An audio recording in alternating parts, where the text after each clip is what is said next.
답법을 찾는 토론 이슈엔 직설 시작합니다. 부동산 시장 경착륙 공포가 커지자 정부가 규제를 대폭 완화하는 방안을 내놨습니다. 다주택자에 대한 세금과 대출 규제를 풀고 등록 임대사업자 제도를 부활시키기로 한 건데요. 이 반응은 뜨거웠습니다. 2023년도 경제정책 방향을 발표한 당일 기획재정부 홈페이지가 한동안 먹통이 될 정도로 접속자들이 몰렸는데요. 하지만 시장을 짓누르는 고금리 상황이 언제 끝날지 모르는 상황에서 정부의 규제 완화가 부동산 시장 연착륙으로 이어질 수 있을지 지금부터 이야기 나눠보겠습니다.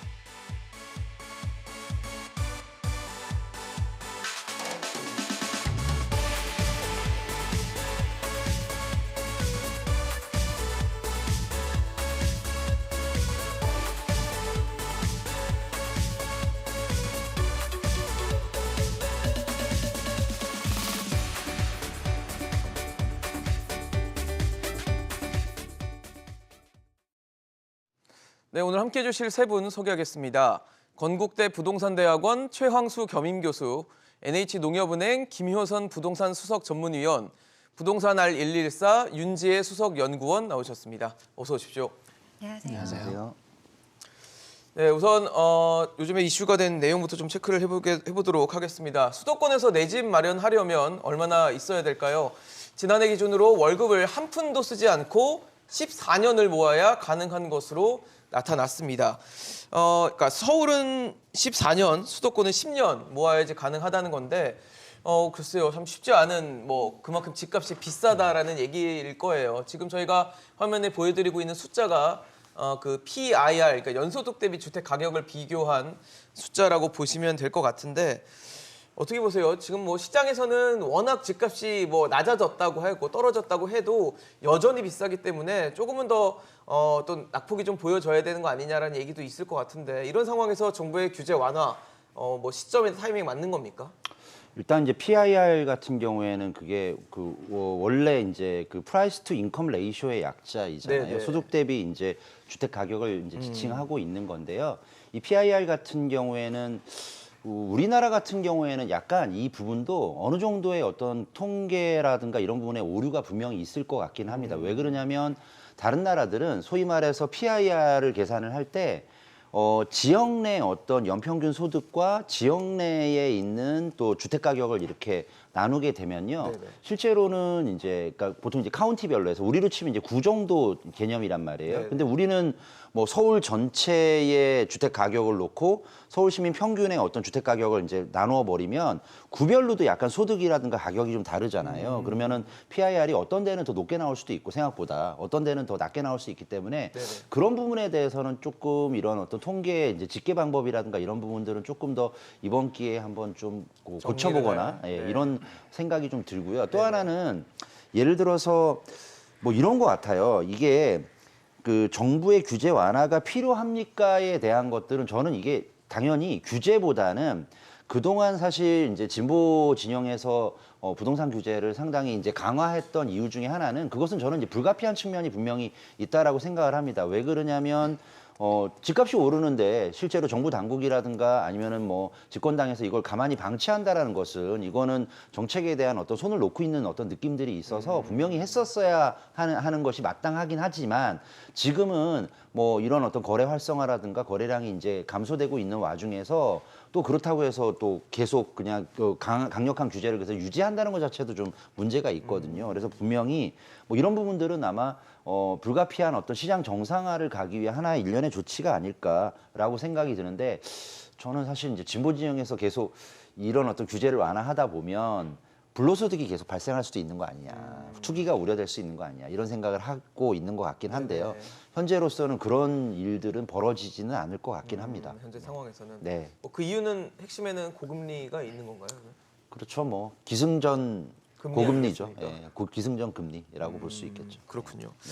지금 사실 저희가 앞서 말씀드렸던 그 PIR이라는 숫자를 집계하는 방식에 대해서 말씀을 주시긴 했지만 저는 좀 눈여겨볼 만한 거 흐름인 것 같아요. 지금 PIR 자체가 높아지고 있다. 그만큼 우리가 벌고 있는 소득에 비해서는 집값이 그만큼 높아지고 있다라는 게 좀 흐름 자체가 좀 문제가 되고 있지 않나라는 생각이 드는데 어떻게 보십니까? 네, 맞습니다. 이번에 발표된 PIR이 이제 전년도 기준 주택 가격으로 아마 산정이 된 걸 텐데 네네. 교수님 말씀하신 것처럼 PIR이라는 거는 어떻게 계산하느냐에 따라 굉장히 차이가 많이 나거든요. 그래서 이거를 지금 근로소득 대비 국토교통부 실거래가로 해보면은 서울 같은 경우에는 22년 정도로도 계산이 됩니다. 그 중에서도 더 또 길어지네요. 그렇죠. 그리고 광진구나 용산구처럼 뭐 소득은 조금 비교적 적은데 네네. 집값은 좀 비싼 지역들은 29년까지도 나오거든요. 그래서 서울 집값이 사실 소득 대비해서는 굉장히 높은 편인 건 맞고 또 말씀처럼 흐름이 계속해서 상승한다는 거는 굉장히 좀 실거주를 하시는 분들 입장에서는 어려워질 수 있는 상황이 될 것 같고요. 그럼에도 불구하고 지금 가격 조정이 우려가 되지만 이렇게 정부의 규제 완화를 하는 이유는 네네. 지금 올해 들어서는 이게 뭐 정책의 어떤 변화보다도 그 말씀하신 금리 같은 영향 때문에 그 부동산 시장이 아예 그냥 망가진 상태입니다. 그렇죠. 그래서 네네. 지금 정책들도 전부 좀 불합리하게 좀 너무 규제가 되어 있는 부분들도 있어서 지금 거래를 조금 활성화시키기 위한 이런 정책들은 좀 필요해 보이고요. 이번에 나온 정책들도 사실 거래를 증진하기 위한 여러 가지 좀 내용들이 담았다고 좀 판단이 되거든요. 네네. 그래서 지금 12월에 서울 아파트 가격이 141건 정도밖에 거래가 안 됐거든요. 그래서 이거는 정말 역대급 거래가 안 된 소멸 거네요, 상태인데, 정말 그거는. 그렇죠. 네. 그래서 이런 것들을 좀 정상화하기 위한 그 적절한 시점이 아닐까 생각하고 있습니다. 그러니까 필요하다 보신 거 정상화라는 기조로 가고 있다라고 판단도 하세요? 정상화를 시키려고 하는 지금 노력의 과정이라고 생각이 됩니다. 노력의 과정이다. 윤재영 의원님은 어떻게 보세요? 사실 지금 지난해 거거든요, 이게. 근데 집값은 사실 올해 굉장히 많이 떨어졌어요. 그러니까 올해 지표는 또 봐야지 알겠지만 아마 좀 낮아질 것으로 예상은 됩니다만 여전히 비싸다는 의견들은 많거든요. 네, 기본적으로 저는 뭐 PIR 자체를 뭐 시장을 평가하는 지표로 보진 않고요. 굉장히 주관성이 많이 포함된 지표라고 보시면 됩니다. 기사화하기 좋은 지표라고 보여집니다. 그러니까 예를 들어서 그 서울 강남 같은 경우 평균 소득이 한 1억 5천 정도 됩니다. 근데 이제 집값이 한 30억, 40억 정도 하니까 사실은 20배가 PIR이 20년이 넘어가잖아요. 그러네요. 사실 그렇다고 해서 강남 집값에 대한 부분들이 무조건 비싸다 이렇게 평가할 수 없는 부분들이 사실 자산에 대한 부분들을 전혀 고려하지 않기 때문에 그렇습니다. 그리고 이제 가정이 좀 틀린 부분들이 있어요. 뭐 소득을 한 푼도 쓰지 않고, 네네. 예, 뭐 일단 그 가정 자체가 틀리고요. 그리고 우리가 일부 이제 광역시 중심으로 보게 되면 한 7년 정도 나오거든요. 그러면 사실 거품이 좀 덜 껴 있잖아요. 그렇다고 해서 투자 가치가 더 높은 것도 아닙니다. 그래서 이 서울이라는 시장 자체가 사실은 과거에는 일부 구의 특정에서 이제 고가 시장이었다면 네네. 지금 서울 전체가 이제 고가 시장으로 변한 부분들이 하나 있고요. 그리고 우리가 이제 어떤 정책을 할 때 PIR을 보게 되면 사실은 집값이 떨어지는 부분을 고려할 수도 있습니다만 소득이 증대돼서 그 PIR이 떨어질 수도 있습니다. 네. 그래서 단순히 이제 집을 약간 정치적인 시각에서 봐서 PIR이 14년이고 뭐 최근 몇 년 사이에 뭐 2년이 늘어났다. 네. 그러면 거품이다. 뭐 이렇게 재단할 수는 없습니다. 예. 그러니까 PIR이라는 지표에 너무 매몰될 필요는 사실 없다라는 말씀이시긴 한데 예. 그럼에도 여전히 비싸다라는 뭐 의견에는 동의를 하실 것 같아요. 예, 비싸긴 비쌉니다. 그러니까요. 아까 설명드린 것처럼 최근 한 5년 사이에 한 100% 수준 서울이 올랐기 때문에 사실은 속도가 문제인 것 같아요. 그러니까 우리가 뭐 매년 한 2에서 3%씩 한 10년 동안 꾸준히 올랐다면 사실은 물가 상승폭 수준에서 조금 더 오른 거잖아요. 그렇죠. 그러면 사실 거품이라고 생각을 안 합니다만 이렇게 이제 단기간 5년 사이에 뭐 100%면 거의 2배 가까이 뛴 건데 그렇죠. 그런 경우는 이제 수요자가 체감할 때 당연하게 거품이라고 인식하는 부분들이 있습니다. 예. 그렇군요. 사실 지금 말씀해 주신 것처럼 뭐 PIR이라는 지표에 대해서는 어느 정도 신뢰할 것인가를 두고는 논란의 여지가 있지만 뭐 집값이 충분히 비싸고 많이 올랐다는 데는 아마 이견이 없는 것 같습니다. 그러다 보니까 정부도 앞서 뭐 김선 의원님 말씀해 주신 것처럼 거래가 너무 안 되니까 이제 거래를 좀 시켜보자. 거래를 통해서 부동산 시장에 좀 훈풍을 불어 넣어보자라는 차원에서 규제 완화 방안을 내놨는데 그 방안들 하나씩 좀 짚어보도록 하겠습니다. 일단 취득세부터 좀 체크를 해볼게요. 취득세 2주택에 대해서는 일단 중과 부분을 좀 폐지하기로 했고요. 3주택자부터는 중과세율을 좀 낮춰서 부담을 좀 줄여주겠다라는 게 있고 양도세 중과도 사실 내년 5월까지였는데 1년 더 늘려서 2024년 5월까지로 유예하기로 했고 여기에 아직 뭐 정해지진 않았지만 종부세 완화도 일단 여야가 합의를 했기 때문에 그 부분이 완화가 될 것으로 예상이 되고 뭐 이런 부분들이 어느 정도 거래를 좀 활성화시킬 수 있는 재료들이 될 수 있다 보십니까? 뭐 거래를 활성화시키는 데에 말 그대로 트리거가 될 만한 어떤 조치라고 보기에는 좀 어렵고요. 그래요? 이 정도 가지고서는. 그리고- 부족하다 보시는군요. 네. 그리고 또 하나는 이러한 이제 거래 활성화를 위해서 이런 규제라든가 아니면 이제 그 조세 제도를 조금 이제 감세하는 어떤 그런 정책은 다만 이제 부동산만의 어떤 미치는 정책이라고 이야기하기보다는 사실은 또 현재 너무 좀 경기가 좀 전반적으로 주택 경기뿐만 아니라 실물 경기 자체가 성장률이라든가 뭐 고용 소득 침체돼 자체가 있죠. 굉장히 침체가 돼 있다 예. 보니까 예를 들어서 여기에 따라서 이러한 어떤 보유세라든가 거래세 같은 것들이 높으면은 실질적인 어떤 가처분 소득을 또 어느 정도 이제 차감하게 되는 그런 측면들이 있으니까 네네. 이런 부분을 위해서도 반드시 필요한 조치다라고 볼 수가 있을 것 같은데 저는 사실은 좀 개인적으로는 우리나라가 현재 이제 OECD 이제 가입국인데 OECD 가입국 중에서 보면은 보통 이제 OECD 가입국들은 거래세보다는 보유세가 좀 높은 편이거든요. 아, 그렇죠. 근데 아직까지 뭐 우리나라 같은 경우에는 여러 가지 이제 보유세도 이제 뭐 과표를 올린다든가 세율을 인상한다든가 이런 것들을 많이 했지만 거래세 같은 경우에는 아직까지 거래세 담세율이 OECD 평균에 비해서는 아직은 한 70% 선밖에 안 돼요. 그러니까 보유세가 차지하고 있는 전체 조세의 담당 비율을 얘기하는 건데 뭐 그런 부분은 아직 이제 미흡한데 거기에 비하면 이제 그러니까 거래세에 비해서는 그러니까 보유세에 비해서는 거래세가 네. OECD 최고 수준이에요. 어, 그러면 이제 최소한 이제 보유세는 어느 정도는 좀 조정을 하고 좀 유지를 하거나 좀 더 올린다 하더라도 거래세는 좀 낮춰주는 게 맞지 않나. 그러므로서 부동산 거래를 촉진해서 오히려 약간의 어떤 박리담의 형태의 그러한 거래세를 통해서 부동산 시장에 어떤 활기를 불어넣고 이런 부분들은 분명히 필요한 조치가 아닐까라고 생각이 들고 개인적으로는 일단은 종부세 같은 경우는 여러 가지 완화에 대한 얘기는 있지만 네네. 확실한 건 종부세는 세계에서 우리나라밖에 없습니다. 종합부동산세 자체는 네, 그렇습니다. 그렇군요. 사실 정부는 그런 것 같아요. 이렇게 규제를 뭐 취득세도 부담 낮춰주고 양도세도 중과 배제해주고 이러면 거래가 좀 활성화될 것이다. 특히 다주택자들, 집을 많이 갖고 계신 분들이 집을 좀 내놓을 것이다라고 기대를 하는 것 같은데 민주당 특히 야당 쪽에서는 뭐 정치적 공세인지는 판단할 수 없지만 뭐 투기로 갈 수 있다 이런 식으로 우려도 하거든요. 어떻게 보세요? 취득세를 건드리는 것 자체는 그런 우려가 일어날 만한 일이라고는 일단 생각은 하긴 합니다. 투기 우려요? 그 일반적인 상황에서는요. 근데 지금 일단 조세 정책 자체가 최근에 집값 변동률을 보면은 19년도부터 너무 갑자기 올랐다가 갑자기 지금 하락을 하고 있잖아요. 그렇죠. 그러다 보니 지금 전 정권에서 너무 규제를 뭐 여러 가지로만 해놓다 보니까 세제 자체가 너무 어려워요. 맞아요. 네, 그래서 그런 상황에서 또 갑자기 조세를 또 바꾸게 되면은 굉장히 이제 수요자들로 하여금은 혼란을 일으킬 수 있는 부분이긴 하거든요. 그럼에도 불구하고 지금 뭐 역대급 거래가 안 되다 보니 실거주자뿐만 아니라 뭐 다주택자들한테도 좀 거래를 할 수 있도록 네. 지금 제가 봤을 때는 굉장히 전면적으로 선제적으로 모든 정책을 풀었다고 판단을 하긴 합니다. 특히 취득세 같은 경우는 이제 투자를 하시는 그러니까 다주택자들은 실거주가 아니라 투자 목적으로 매입을 하시잖아요. 네네. 투자자 입장에서는 하나의 비용으로 간주가 돼서 지금 같은 경우에는 2주택은 8% 취득세를 내고 네네. 3주택 이상은 12%를 내잖아요. 그렇죠. 그럼 적어도 지금 이 집을 사서 12%는 올라줘야 그래도 이제 똑같은 그렇죠. 정도 수준이 되는 손해를 거죠. 보지 않는다 보는 예, 거죠. 단순 계산을 하면은. 네네, 근데 단순히. 지금 같은 상황에서 그렇게 크게 오를 거라고 별로 기대하기가 어려우니까 사실 다주택자가 뭐 집을 매입을 하기가 좀 어려운 상황이었는데 지금 여러 가지 세제뿐만 아니라 다른 여러 가지 방안들로 하여금 이제 다주택자들이 좀 집을 사서 뭐 임대 등록을 하고 이렇게 좀 장기 거주하라는 의미로 지금 한 것 같습니다.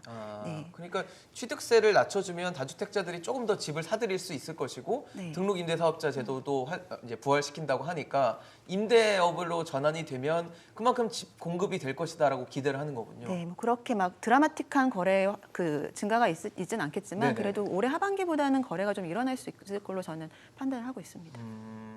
어떻게 보세요? 같은 의견이십니까? 예, 뭐 장기적으로는 뭐 거래세는 좀 낮춰주고 보유세는 좀 강화하는 쪽으로 가는 방이 맞는데 사실은 현재는 워낙에 시장이 침체돼 있다 보니까 사실은 양 사이드에서 다 사실 인하하고 있잖아요.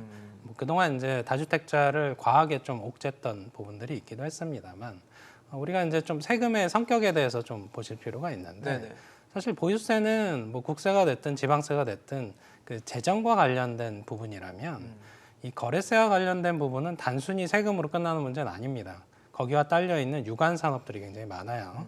예를 들어서 뭐 중개사무소라든지, 그렇죠. 뭐 이사업체라든지, 뭐 인테리어 업체라든지, 그렇죠. 중간에 껴있는 하다못해 예, 건설 경기와도 관련이 돼 있습니다. 그렇겠네요. 그래서 거래가 활성화된다는 건 거기와 관련된 소득 유발 효과라는 게 분명히 존재하거든요. 거기와 관련된 부분들이 올해 같은 경우는 뭐 역대급으로 거래량이 낮기 때문에 사실은 이미 침체돼 있어요. 근데 이 상황에서 내년에도 현재 수준의 거래가 유지된다 하면 사실 경착륙이거든요.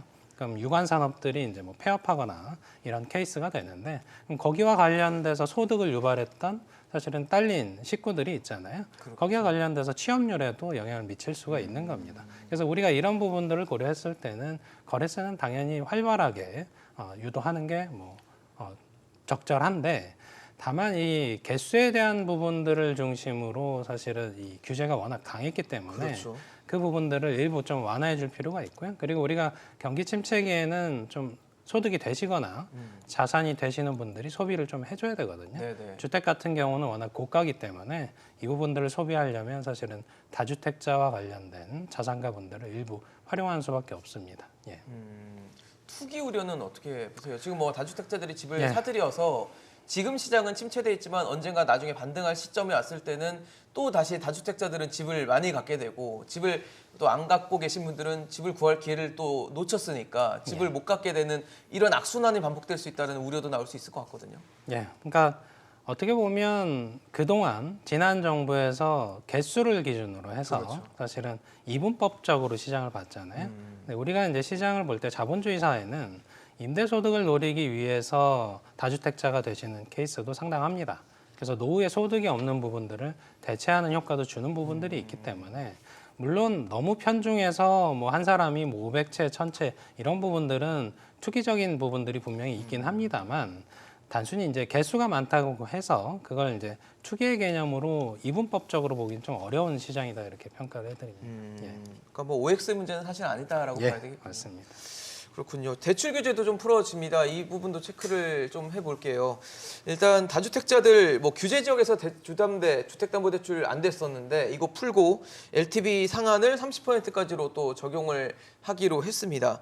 그러니까 세금 규제도 풀고 대출 규제도 풀겠다라는 건데 뭐 제일 중요한 건 거래가 돼서 부동산 시장이 지금 굉장히 좀 차갑게 얼어붙어 있는데 이게 좀 녹아들까일 것 같아요. 어떻게 보세요? 뭐 이제 그 질문을 이제 앵커께서 하셨잖아요. 네네. 이제 뭐 투기가 살아날 우려는 없습니까? 또는 이제 거래 절벽이 해소되겠습니까? 라고 예. 얘기한다면 저는 없다. 결론적으로. 투기도 없고 예. 거래 절벽이 해소되기도 어렵다. 네. 제가요. 예. 이 이슈앤직설에 이제 가끔씩 나와서 이렇게 같이 이렇게 말씀을 좀 나누고 예. 있었던 게 좀 시간이 된 것 같아서요. 맞습니다. 2년 전 자료를 한번 찾아봤어요. 2년 전이요? 예. 네, 저희 무슨 얘기 했던가요, 그때? 그때요. 제가 이제 무슨 얘기했고 또 앵커님 무슨 얘기했냐면 예. 이제 정부가 규제를 이제 대폭적으로 강화를 하고 있고 그다음에 다주택자에 대한 규제, 대출 규제 이런 것들을 하고 있는데 네네. 과연 이렇게 해서 집값이 잡힐까요라고 이제 질문했었어요. 아, 지금하고 완전히 완전히 반대적인 반대의 얘기였죠. 질문을 드리고 있었네요. 그때 제가 뭐라고 얘기했냐면 백약이 무효입니다. 아무리 규제를 해도 이렇게 금리 뭐 이런 상황에서 집값이 잡히겠습니까 얘기했는데 네. 사실은요. 그때 2년 전이나 지금이나 제가 드릴 수 있는 말씀은 똑같습니다. 똑같습니다. 무슨 얘기하면 백약이 무효이다. 이 상황에서 예, 거래를 어떤 살려보기는 규제를 완화하거나 대출을 완화하고 그다음에 거래를 하기 위한 촉진책을 쓴다 하더라도 실제로 집값이 연착륙하기에는 쉽지 않다. 백약이 무효이다. 2년 전에 했던 얘기. 근데 사실은 2년 전에 했던 얘기랑 지금 했던 얘기를 똑같이 얘기할 수밖에 없는데 네네. 그 2년 사이에 바뀐 거 딱 하나밖에 없습니다. 금리. 금리. 네. 사실은 아까도 말씀드렸지만 기승전 금리 얘기를 할 수밖에 없어서 그러니까 사실은 저는 이렇게 봅니다. 약간 이제 후행적인 정부의 정책은 어차피 시장 상황에 따라 후행적일 수밖에 없는데 네. 이런 후행적인 어떤 이유들 중에 하나가 결국에는 정부가 규제를 왜 할까? 집값이 오르니까 규제를 하는 것이고 정부가 규제를 완화를 왜 할까? 집값이 침체되고 안정화되거나 아니면 오히려 이제 집값이 하락하면은 이제 규제를 완화하는 것들이 끊임없이 반복이 되어 왔고 앞으로도 계속 그러지 않겠나라는 그런 생각도 한번 해보게 됩니다. 백약이 무효하다라고 말씀을 또 지금 이 시점에서도 주신다면 네. 뭐가 약이 되나요? 지금은 금리가 낮아지는 걸 우리가 그냥 오매불망 기다리는 수밖에 없을까요? 그때도 전에도 보면은 그 풍부한, 그러니까 2년 전에 풍부한 유동성이 집값을 이제 끌어올리고 또 초저금리가 또 있었고 예. 그 당시에. 그리고 초저금리가 이제 그런 이제 도화선을 당기잖아요. 그렇죠. 그러면 이제 심리에도 영향을 미쳐서 이제 그때 이제 나왔던 얘기가 영끌. 영혼까지 끌어서 예, 대출을 영끌 받는. 얘기했었고 그다음에 또 어떻게 보면은 이제 벼락거지 얘기가 나왔었잖아요. 그렇죠. 그러면서 이런 어떤 심리적인 변수가 금리 인하에서 촉발이 된 도화선이 되고서 이제 이게 막 추종을 하게 되고 따라가게 되거든요. 네네. 근데 떨어질 때도 똑같습니다. 떨어질 때도 금리 인상으로 인해서 침체가 되고 가격 우려가 이제 나오고 가격이 하락이 되잖아요. 그러면 이제 그러한 어떤 금리 인하의 효과들보다 더해서 어떻게 보면 소비자의 심리들 똑같이 더 낮은 쪽으로 좀 계속 눈높이가 이제 올가매는군요. 향해져 있거든요. 네. 그러니까 이런 것들이 개선되거나 이런 어떤 그러니까 뭔가 이게 개선될 만한 또 다른 어떤 그런 변고가 있지 않는 한 이런 부분들이 좀 멈춰지기는 쉽지는 않을 것 같습니다. 아, 역시 금리가 지배하는 시장이라고 봐야 되겠네요. 그렇습니다. 김효선 의원님 어떻게 보세요? 백약이 무효하다라고 판단하십니까? 네, 저도 뭐 유사한 의견이긴 합니다. 그러세요? 일단 투기라고 하면은 1주택자가 집 산다고 투기한다고 하진 않잖아요. 그렇죠. 대부분 다주택자들한테 뭐 투자나 투기 얘기를 하게 되는데 네. 다주택자들이 집을 살 때 뭐 현금으로 사는 방법이 있을 거고요. 또 대출 받아서 사는 방법, 그리고 전세 보증금을 활용해서 사는 방법이 있을 겁니다. 그래서 지금 이런 다양한 세제나 뭐 이런 정책들은 현금으로 사는 사람들은 조금 매입할 수 있는 수요를 가져올 수 있는 영향은 있을 것 같아요.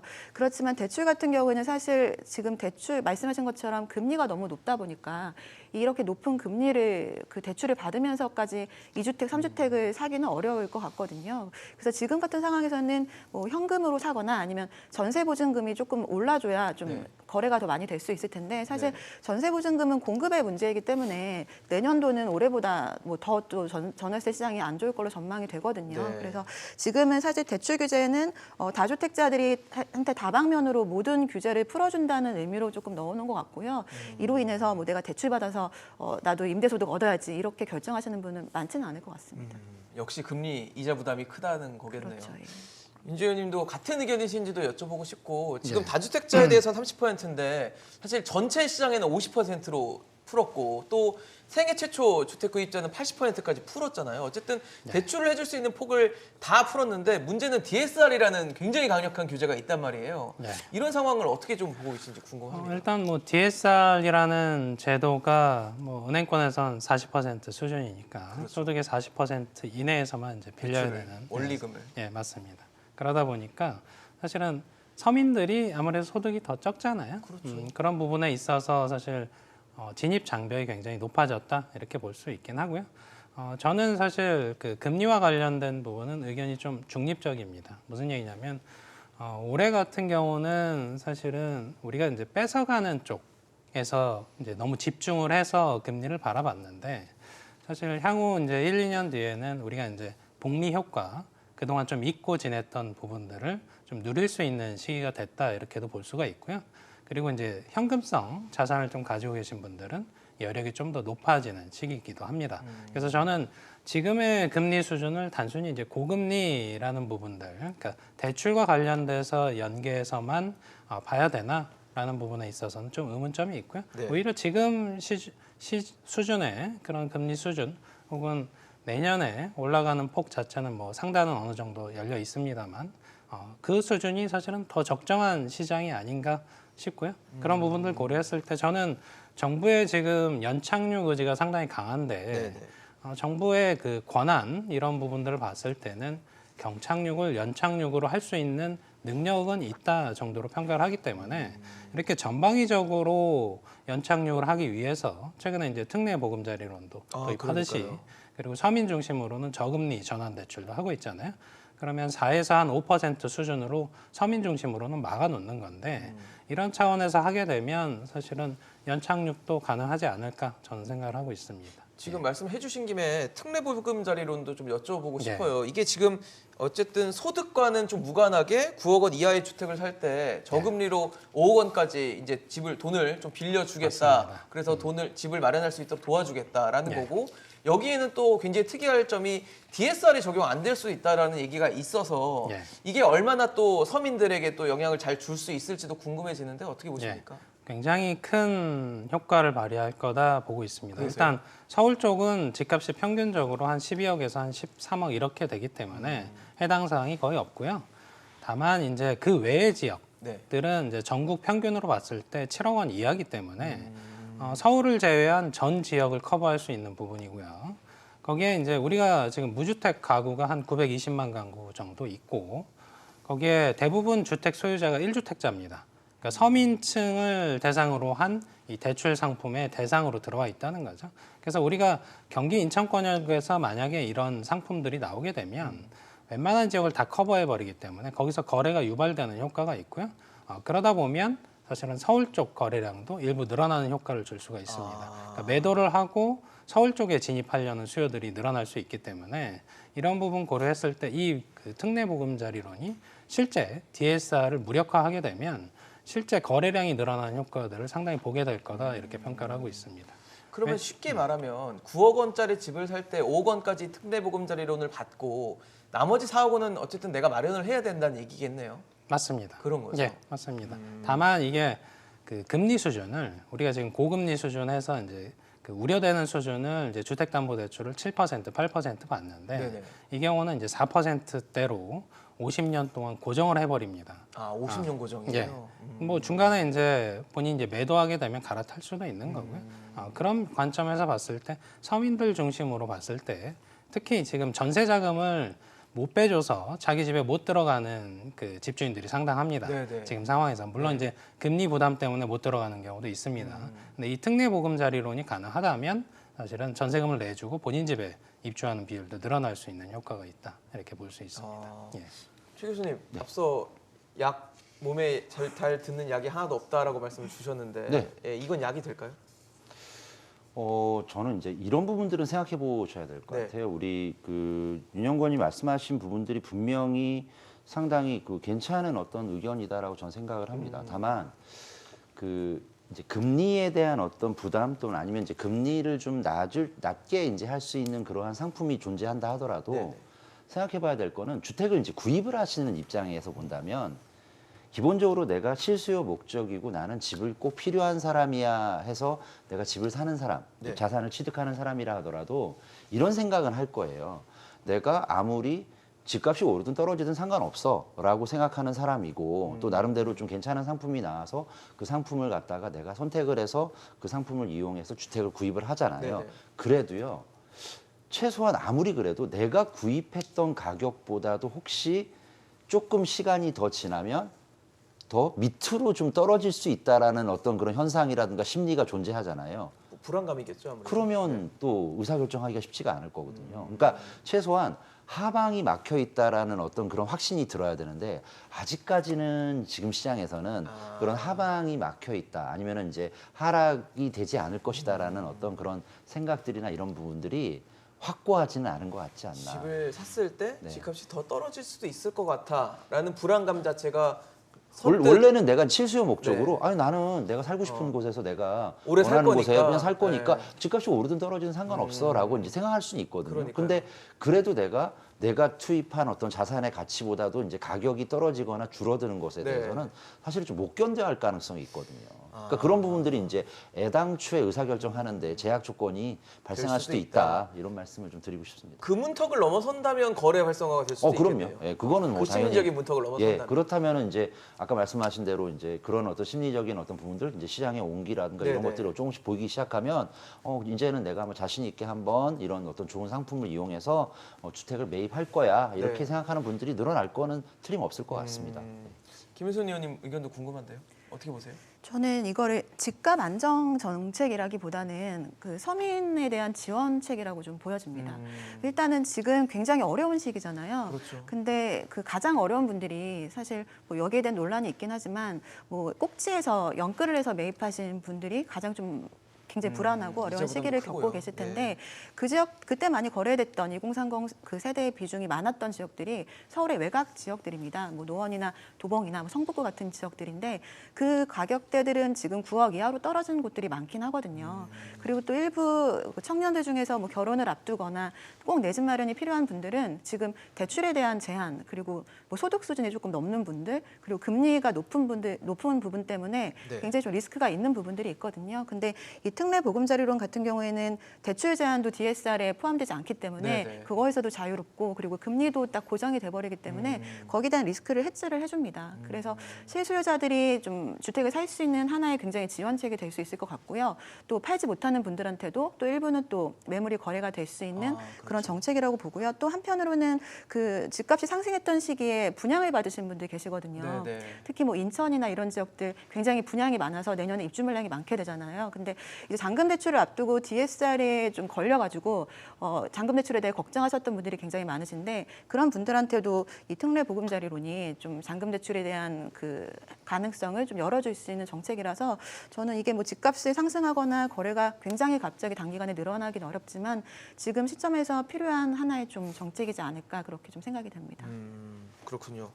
과연 시장에 특례 보금자리론이 또 어떻게 또 영향을 미칠지 또 서민들의 주택 마련에 또 주택 부담을 낮추는데 얼마나 좀 긍정적인 작용을 할지도 저희가 지켜보도록 하겠습니다.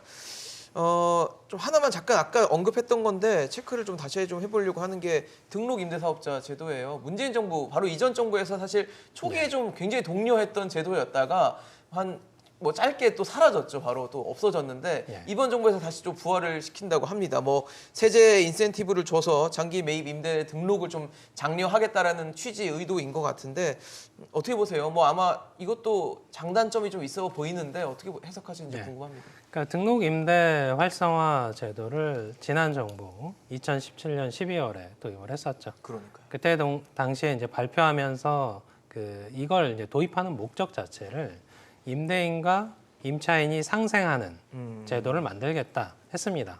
실제 임차인과 임대인이 그 임대차 3법을 도입하는 2020년 7월 말까지 사실 굉장히 안정돼 있었습니다. 그래서 우리가 이 시장을 볼 때 어떤 정책을 할 때 임대사업자 활성화 제도를 매매 시장과 연관해서 보기 시작하면 마치 이제 다주택자들이 임대사업자로 다 등록이 돼버리고 매물이 잠기면서 결국은 매매 시장 쪽에서 사실은 가격이 오르는 주요 원인을 제공했다 이런 식으로 볼 수가 있는데 사실은 매매 시장과 임차 시장을 둘 다 잡으려고 정책을 하다 보면 엇박자가 나요. 이 경우가 엇박자였는데 사실 임대사업자 활성화 제도는 매매 시장과 관련이 있는 그런 제도가 아닙니다. 그래서 임차인과 임대인 사이에서의 특히 임대인에게 특정한 인센티브를 부여를 해서 사실은 임차인들이 10년 이상 장기간 거주할 수 있도록 돕는 제도였기 때문에 그 취지에서 본다면 이 자본주의 사회에서는 뭐 바른 제도다 이렇게 볼 수 있습니다. 예. 그럼 이번에 부활하면은 좀 긍정적으로 시장에 작용이 되겠네요. 일단 다주택자분들이 지금 내놓은 물건들이 소화가 되고 있질 않아요. 그러니까요. 굉장히 많이 쌓여 있는데 그중에 뭐 전부는 아니겠습니다만 일부는 그쪽으로 우회할 여지가 있습니다. 그 과정에서 임대차 시장을 안정시키는 효과도 분명히 있고요. 예. 최 교수님 어떻게 보십니까?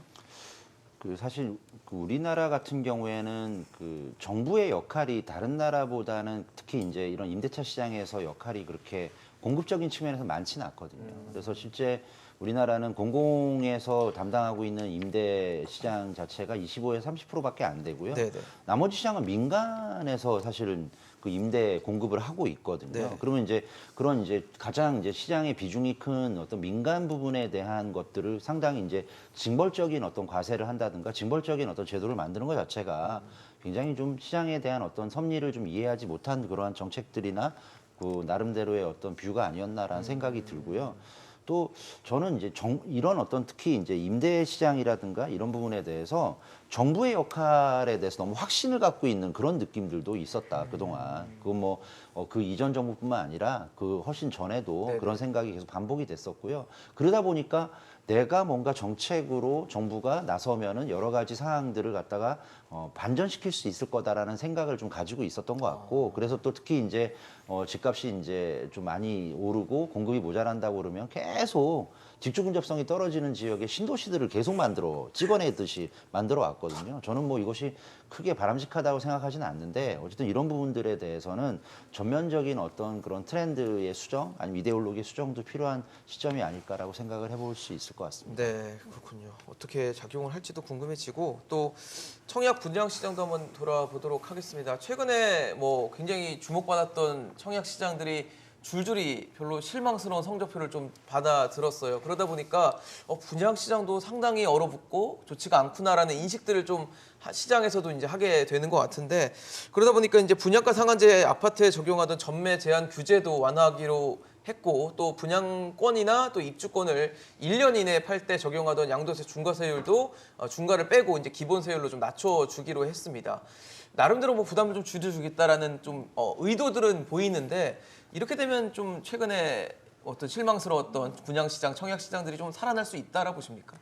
저는 일단 그 질문에는 살아나긴 어렵다라고 일단 판단을 하고 있고요. 네. 지금 분양 시장이 이렇게 어려운 이유는 이제 분양가 자체가 지금 떨어지는 시세보다 아직도 높다라고 판단하는 것들의 경쟁률이 좀 낮고, 지금 뭐 어떤 경우에는 분양가가 좀 시세보다 굉장히 저렴하면은 네. 지금 이 상황에서도 수십 대 1로 경쟁률이 나타나고는 있잖아요.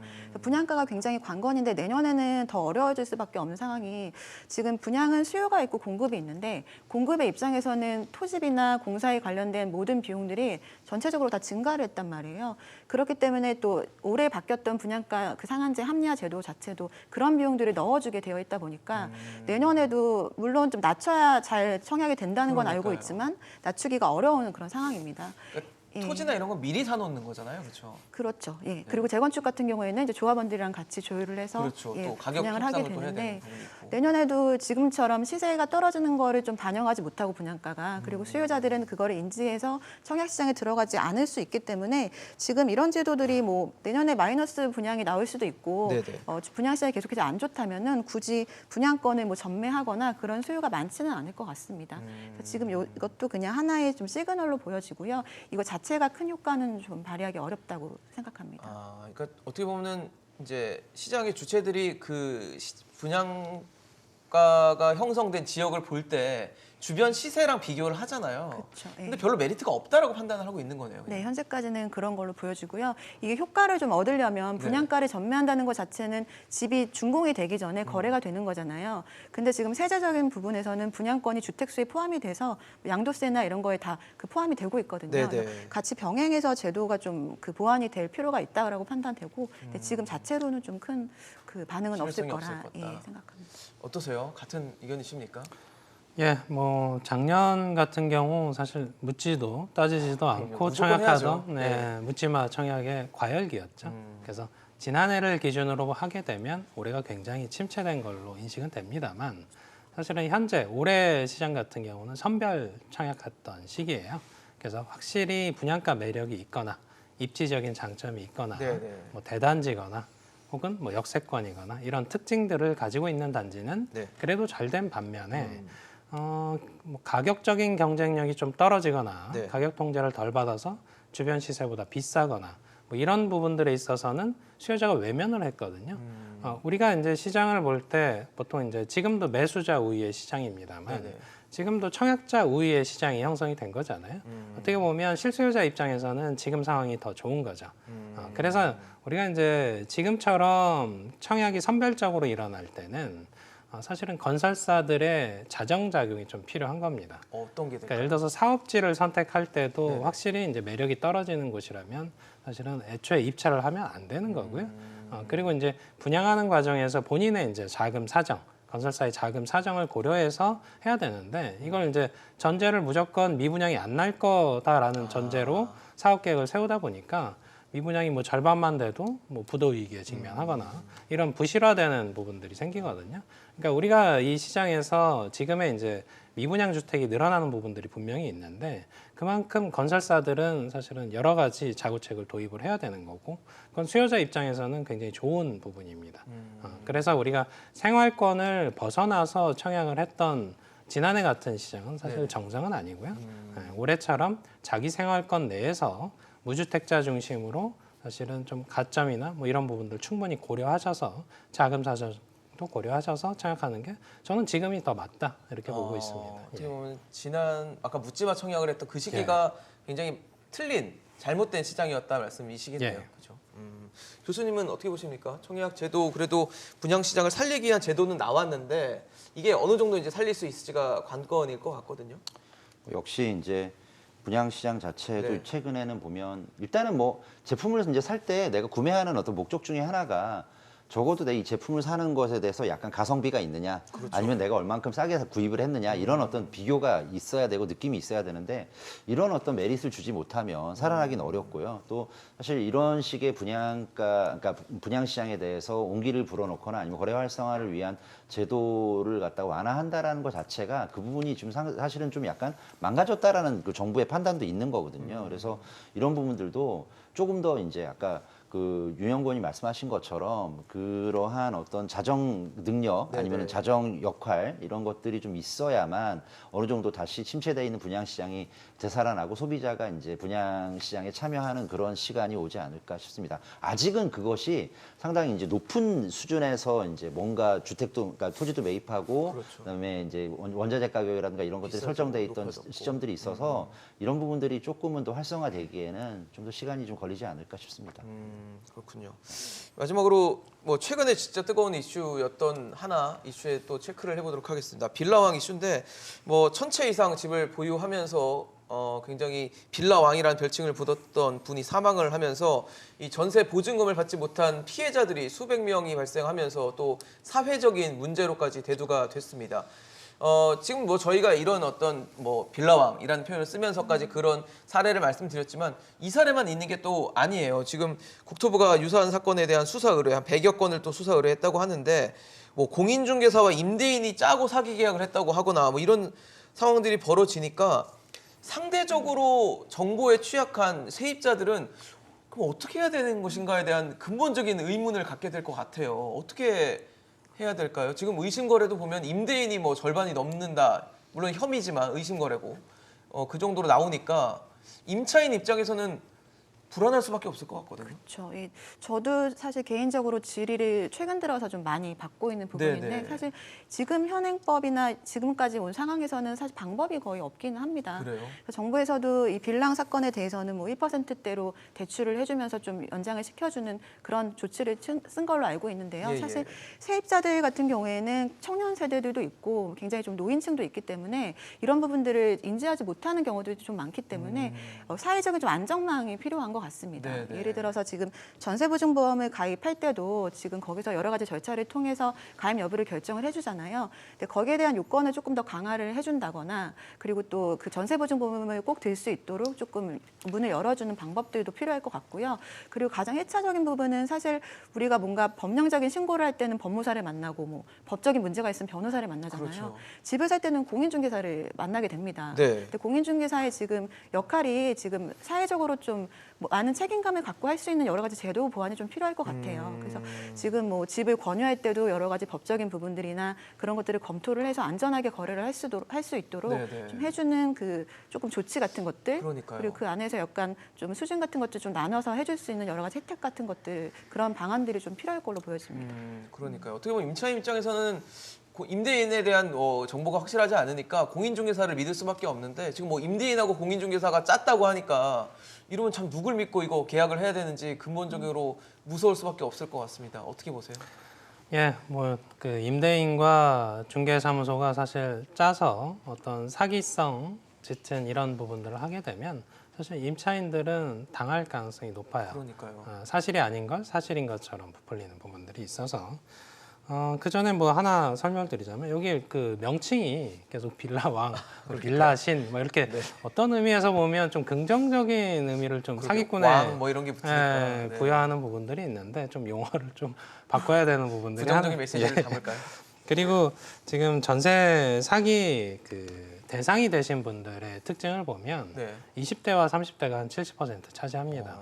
근데 이 부분에 좀 집중을 해서 보셔야 되는 게 물론 이제 제도적인 보완들을 거치고 있긴 합니다만 우리가 과거에 좀 어린 시절에 어떤 이제 계약을 새로 하게 되면 보통 어른을 한 명 끼고 갔습니다. 맞아요. 그 이유 중에 모르니까. 그 이유 중에 하나가 이런 겁니다. 예를 들어서 이렇게 주변 시세가 명확하지 않고 혹은 이 신축 빌라여서 이 보증금이 적정한지 확인하기가 좀 어렵고 이런 거래는 좀 연세가 있으신 분들은 사실 거래 자체를 안 해버리거든요.